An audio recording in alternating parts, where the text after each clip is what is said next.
Красивейшая ночь. Луна, облака и звезды. Звезды, боюсь, не попадут. А нет, видны звезды. Вот звезда. И вот луна.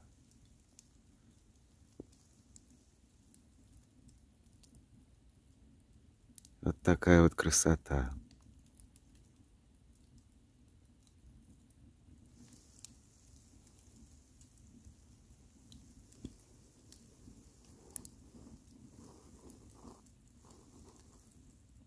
Вот горит костер.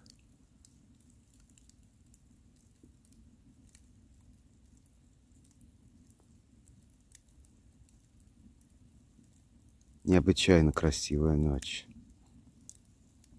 Настоящее наслаждение. Заварил чай, изготовил компот. Сижу тут, греюсь. Пойду скоро спать. Не хочется уходить, потому что тут вот такое.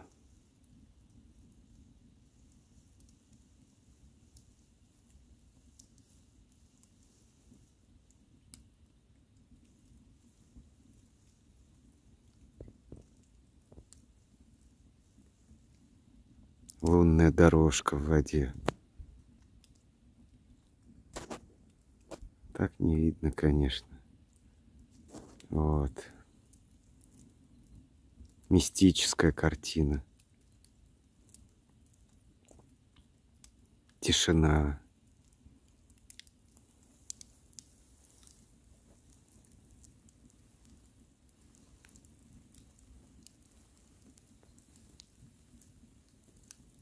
И костер. На печке чайник стоит. Ну, в принципе, я уже все заварил. Теплая вода будет. Может, еще дозаварю чай. Этот чай можно 2 раза заваривать.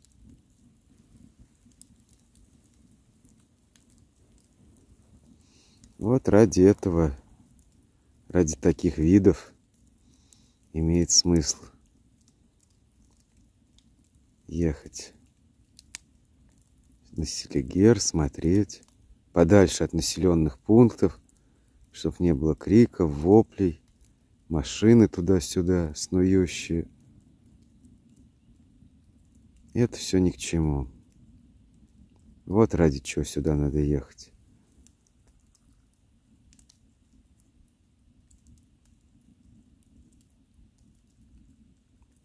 Просто поразительная красота.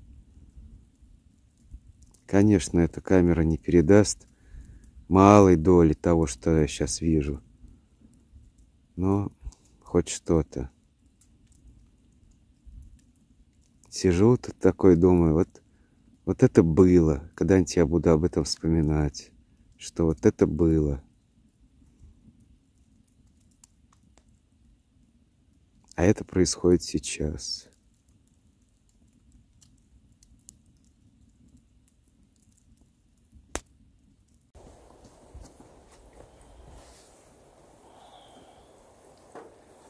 Вот опять готовлю гречку на завтрак.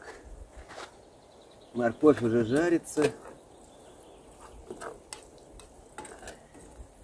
Гречка стоит. Вот почему труба должна быть в углу печи.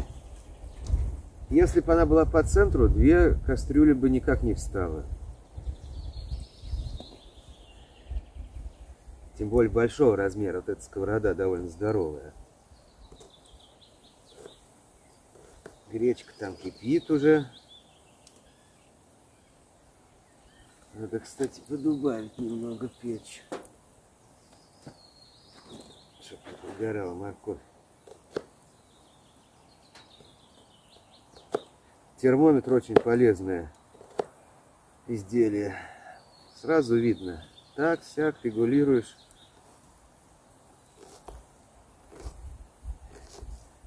В принципе, печь очень экономичная.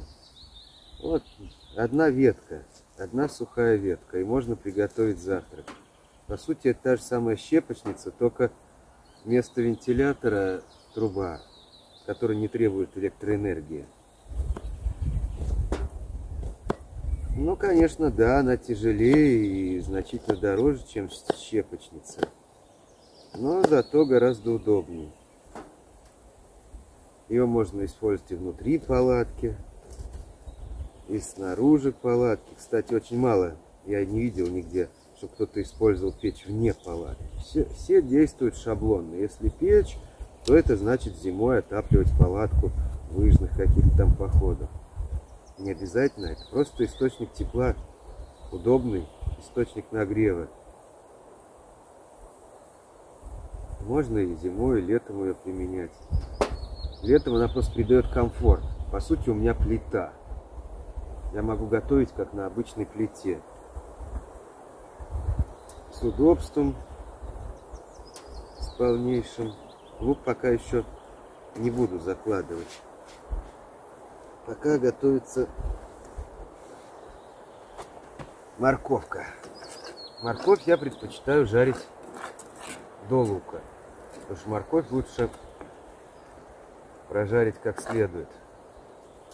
Чтобы она такая стала, размякла.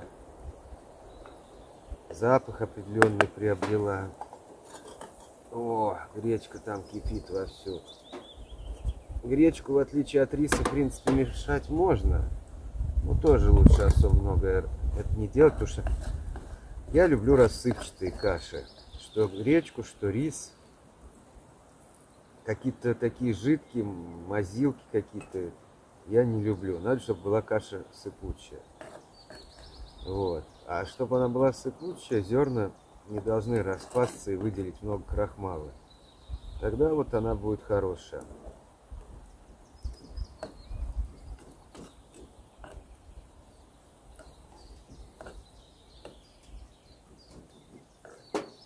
Вот хотел обсудить, какая у меня одежда есть вот сейчас на мне.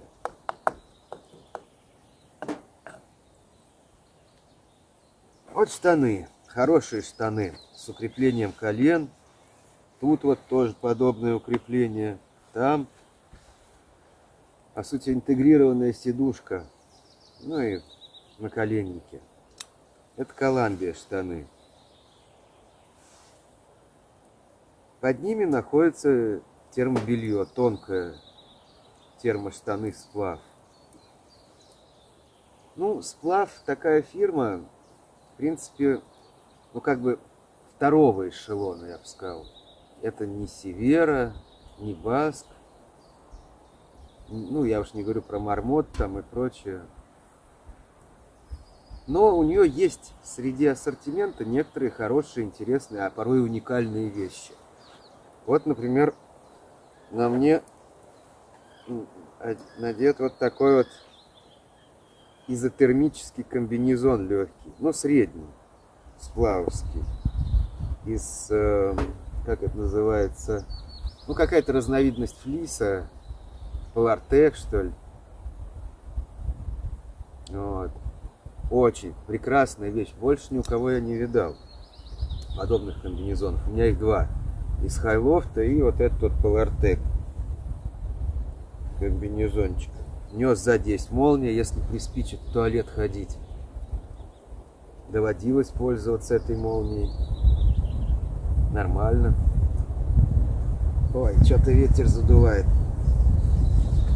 Вот. На голове у меня шапка Севера. Вообще Севера у меня очень мало вещей, потому что это очень дорогая фирма. Мне, простому человеку, не по карману там флиску, скажем, за 10 тысяч покупать. Или я уж не говорю про другие изделия. Ну, Вот эту шапку я купил на распродаже в самом магазине Севера в Рязани. Не очень дорого она стоила, там не помню уж сколько, но доступна простым людям.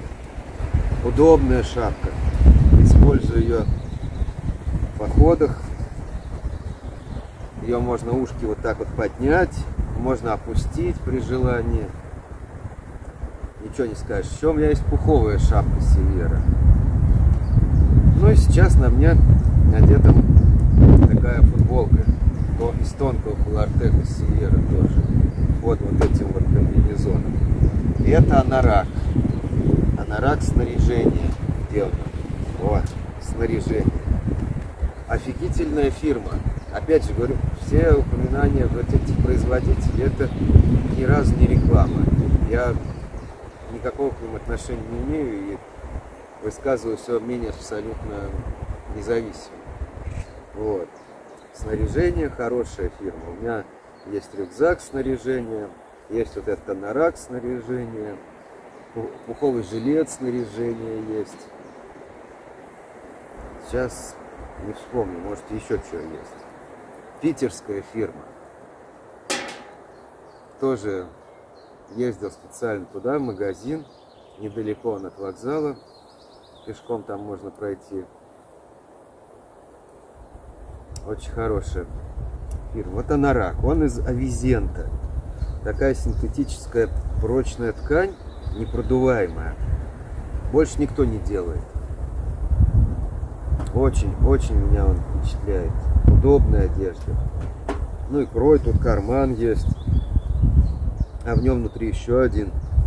Тут карманы, здесь много карманов. Вот. Это вот что на мне надето. А обувь, ну это просто Эва калоши. Вот Эва обувь, что сапоги, что калоши. Я считаю, для походов очень прям прекрасно подходит. Конечно, у меня были и трекинговые ботинки, есть они, и все. Но это все тяжелое и для определенных условий. Если человек непрерывно находится в пешем маршруте. Вот так, конечно, это лучше, чем Эва.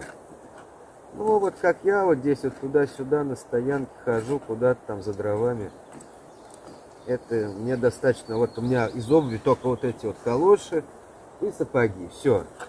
Это все мои потребности полностью покрывает.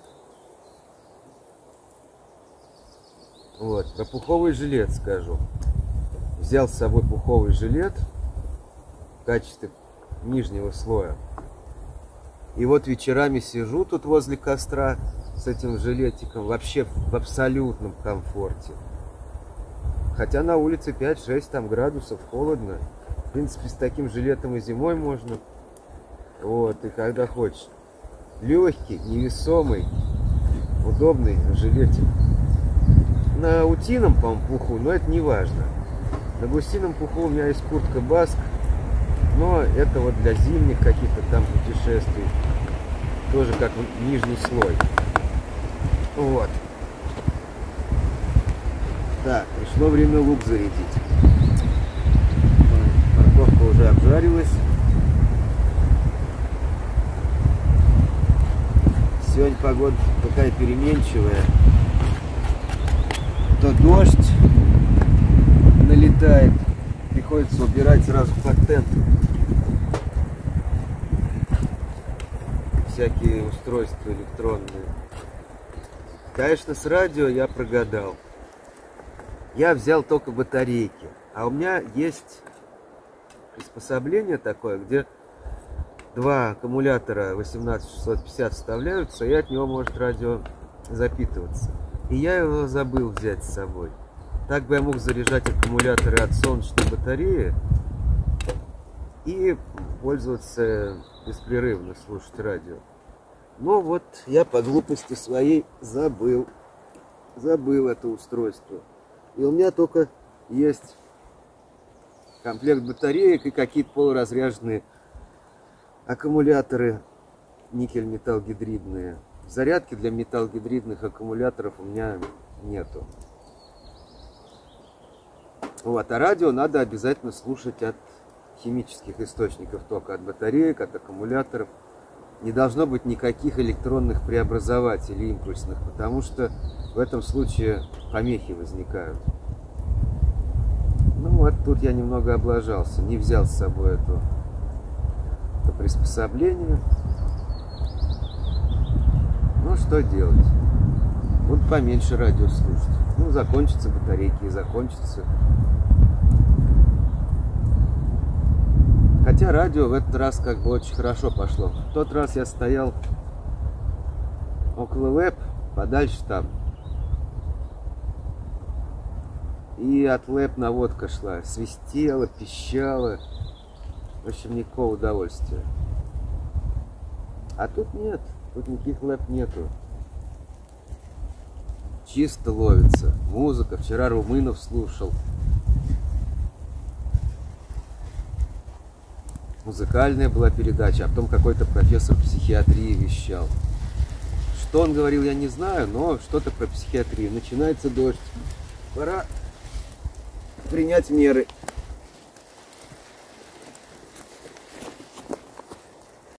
Вот такие вот леса тут. Глухие леса.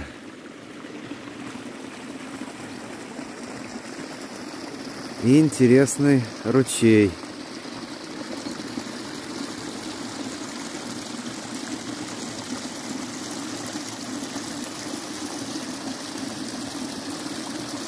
Целый каскад небольших водопадиков.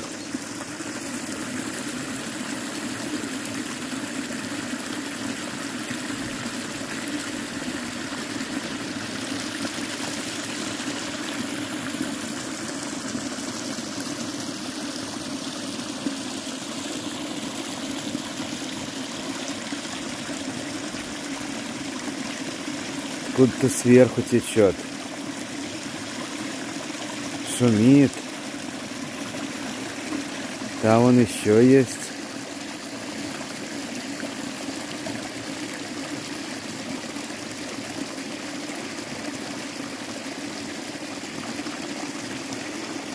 А погодка-то все время меняется. У меня же там батареи солнечные лежат.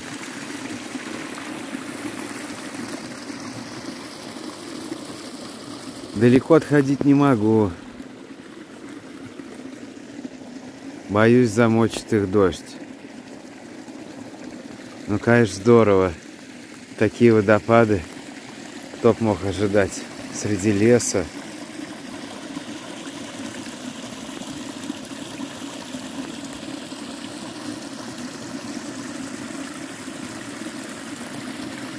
Коричневая вода в ручье.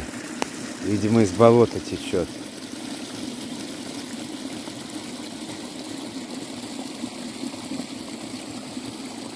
Вот туда течет. И вытекает он в озеро рядом с тем местом, где моя стоянка находится.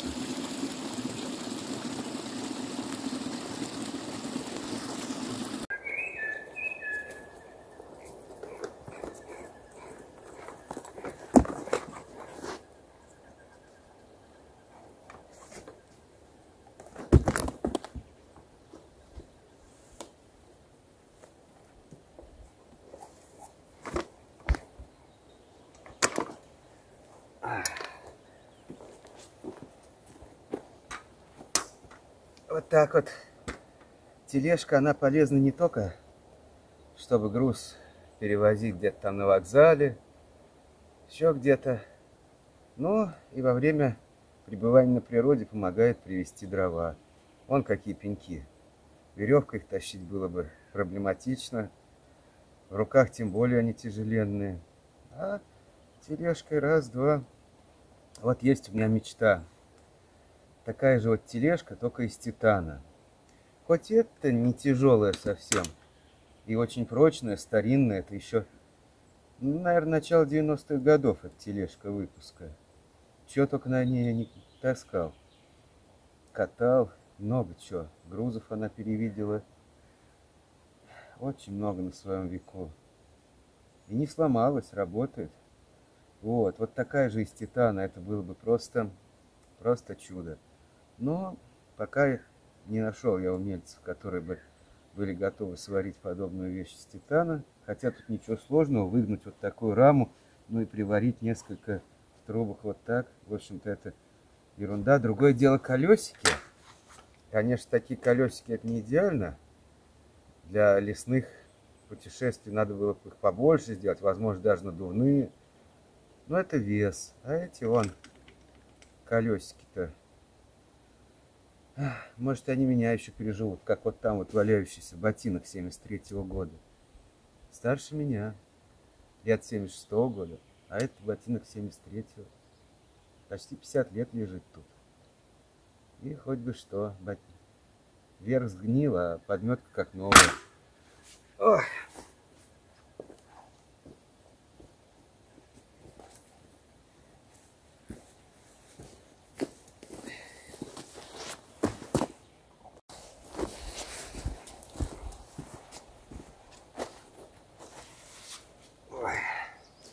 Переформатировал я свой лагерь немного. Дожди прогнозируются сильные. Вот я решил тент этот перенести оттуда, поближе сюда, чтобы сидеть там, есть, просто отдыхать.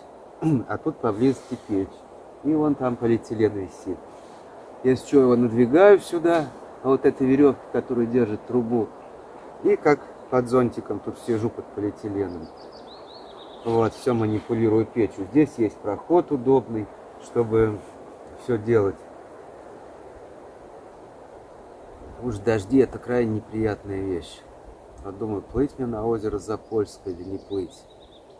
Погода мрачная. Но ветра как такового особо нет. Сегодня вершу проверил. Ничего там нет. На жерлицах тоже ничего нет. Надо пойти попробовать на спиннинг половить. Вон утка летит. На спиннинг. Может, в этом Запольском озере еще что-то есть. Щучьем я ловил. И на то, и на сё, и на спиннинг такой, сякой. Глухо. Нету ничего. Может, сейчас не время. Может, такая погода, давление. Да кто ж это знает? Мы этого не знаем. Тут уж как повезет. А Запольская где-то, вот я еще не нашел протоку, хочется поискать. Где же эта протока в Запольская? Щучье озеро вот там находится, а Запольская где-то там. А позади меня, вот там еще несколько ряд озер. Туда тоже я потом схожу, проверю, что там есть. Вот здесь большой мыс. Мыс Толстик, по-моему, называется. Я на нем был в прошлом году.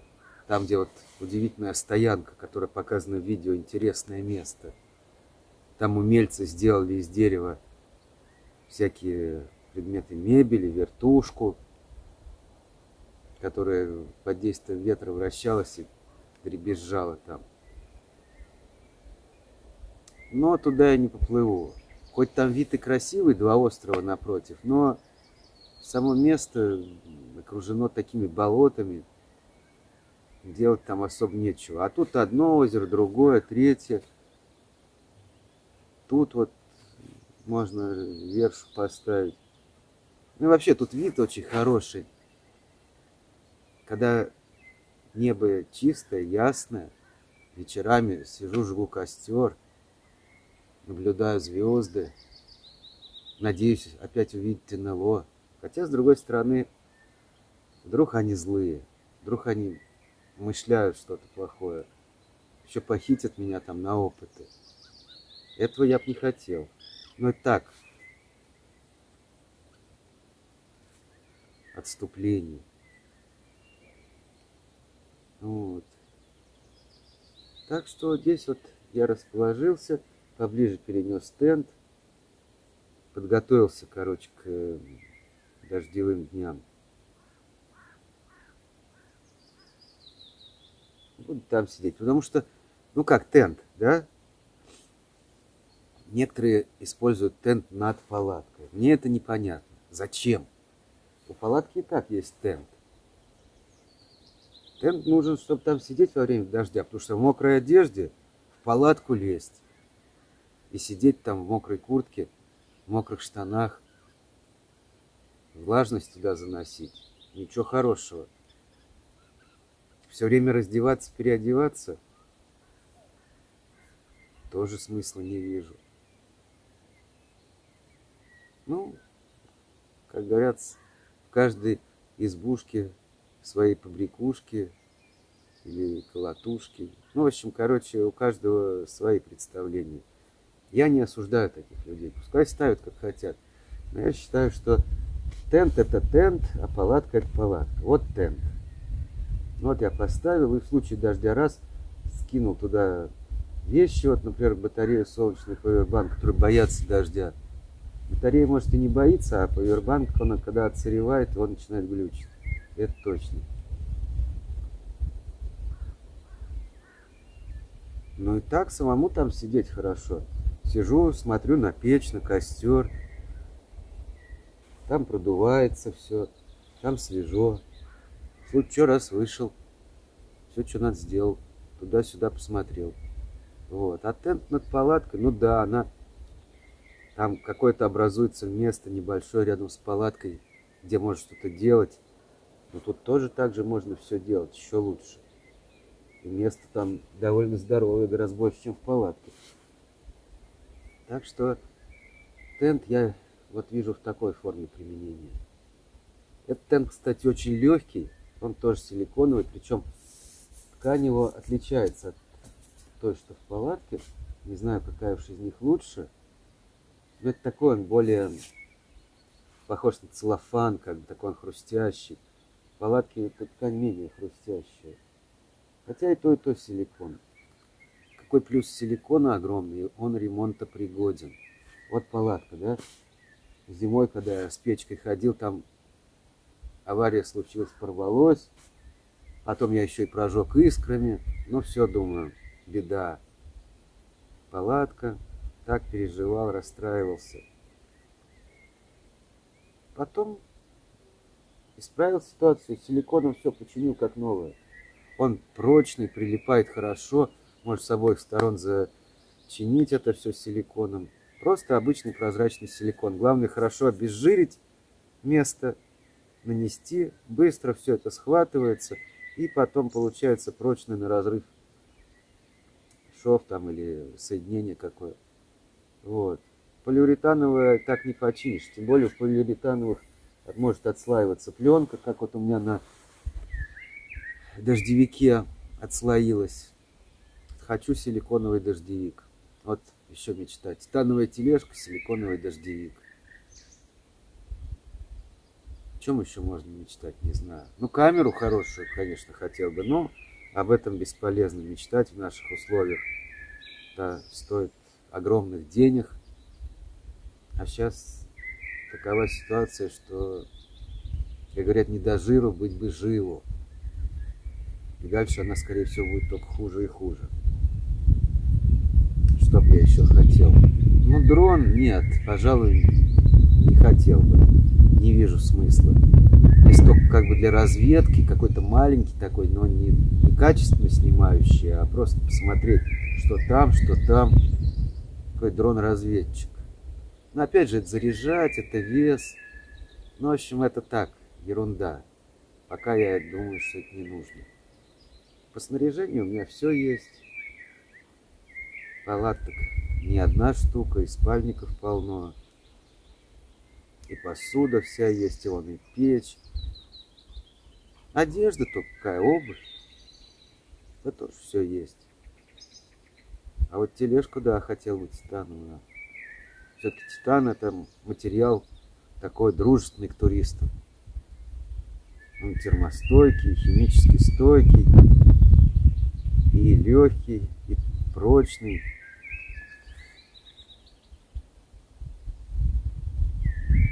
Ну, может и получится найти умельцев, которые сварят такую подобную тележку.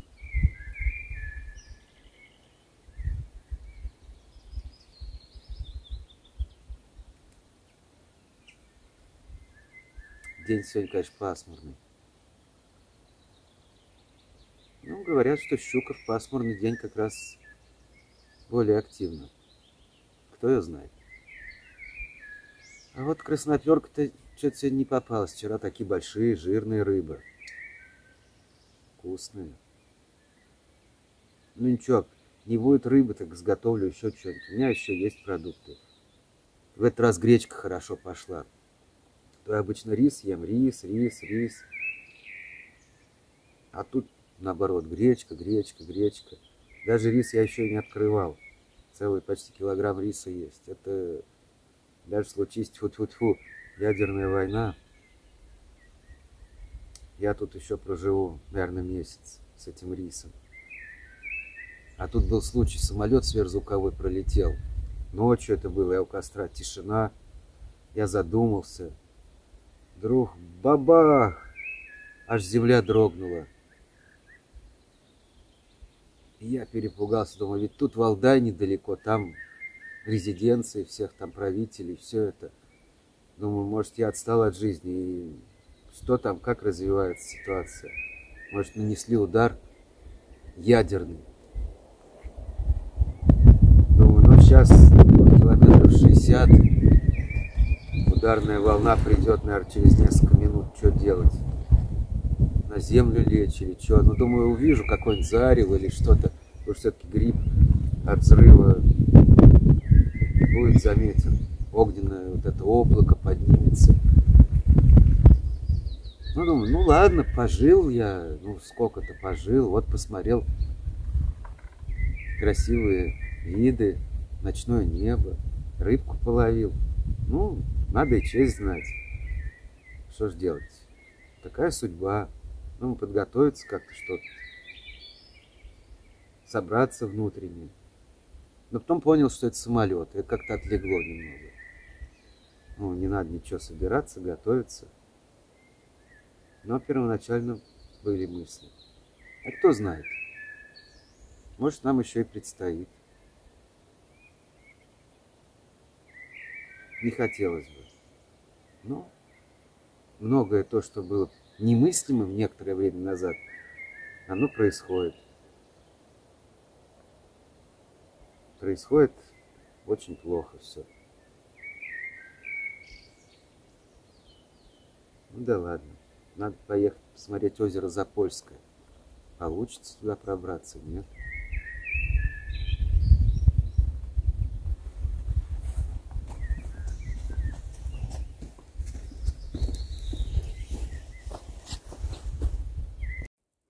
Вот оно, озеро Запольское.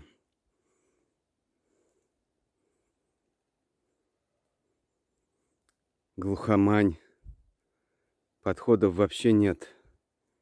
Еле протиснулся, протока. Приходилось несколько раз вылезать. Наступил в воду по колено. Все завалено там. Следы кабанов свежие. Глушь. Ну, это и хорошо. Проток, конечно, тяжелая. Еле проплыл.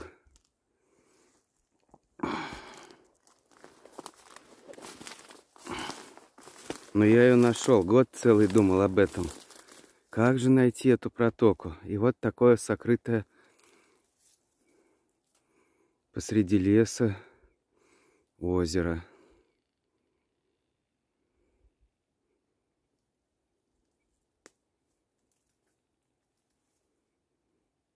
Посмотрим, что в нем водится. Есть ли там что. Кто его знает. Главное, я дошел сюда. Хоть это было и нелегко. А это что, дуб? Дубы. Наверное. А может и не дуб. Кто его знает. Вот озеро. Покрафт нес его. Последние метров, наверное, 200 нес. Ну ничего.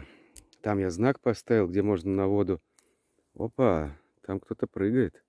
Сейчас проверим, кто прыгал. Вот. И потом половлю тут немного. И обратно пойду.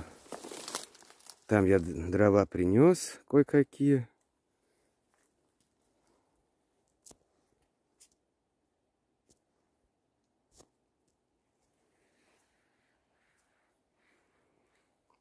Вечером буду костер делать. Может, суп из сырный сварю. Кто знает, как дело пойдет. Камыши кругом. Деревья трещат.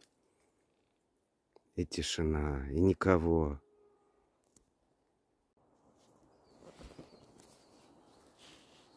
Ну вот.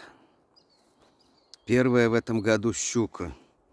Не знаю, что с ней делать. Маленькая она. Конечно, можно, в принципе, взять, но это какая-то очень маленькая щука. Можете, отпущу. Опять же поймал на Вильямс Ваблер. Это очень хорошие блесны. Убеждаюсь в этом все больше и больше. Не знаю, что с ней делать. Наверное, все же придется ее отпустить. С трудом вытащил блесну с помощью плоскогубцев. Зацепилась она сильно. Вот такая вот здесь вот где-то она поймалась. Посмотрим, может, что покрупнее клюнет.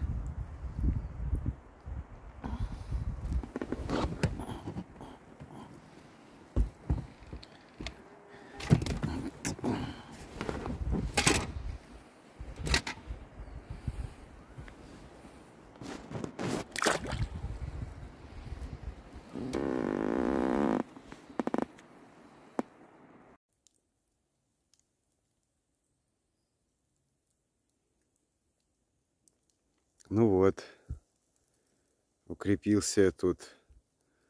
Сделал из полиэтилена навесик такой над местом, где я сижу, готовлю на печи. Тут костер, это пеньки, которые я сегодня на тележке прикатил. Вот там вот тент.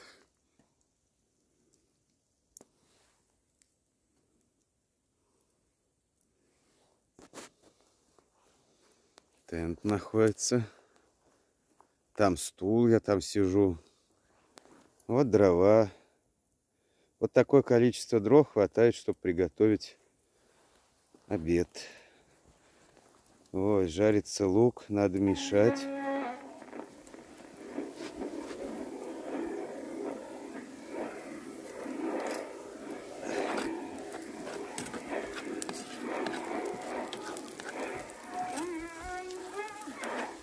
Ой-ой-ой. Начинает подгорать, что ли, он. Раскочегарилась печь, толстые дрова. А здесь картошка варится.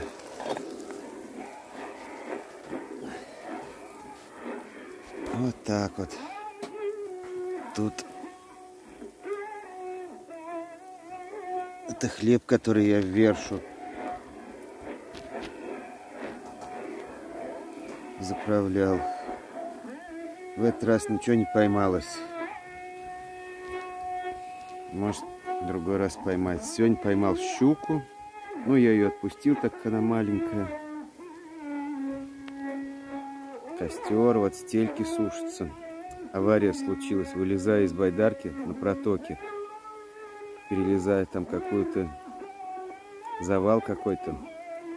Оступился и по колено в воду наступил. Ну ничего, пришел, быстро поменял обувь, носки поменял, сапоги внутри туалетной бумагой высушил, вставил сапожки туда внутренние. Ну и все, нормально. Поехал вершу устанавливать. Вот для чего нужна туалетная бумага, чтобы быстро высушить сапоги. Кстати, вот это их полезное свойство. Никакие ботинки так быстро бы не высохли. А сапоги протер, все, они сухие. Ну вот, буду мешать лук, а то еще пригорит.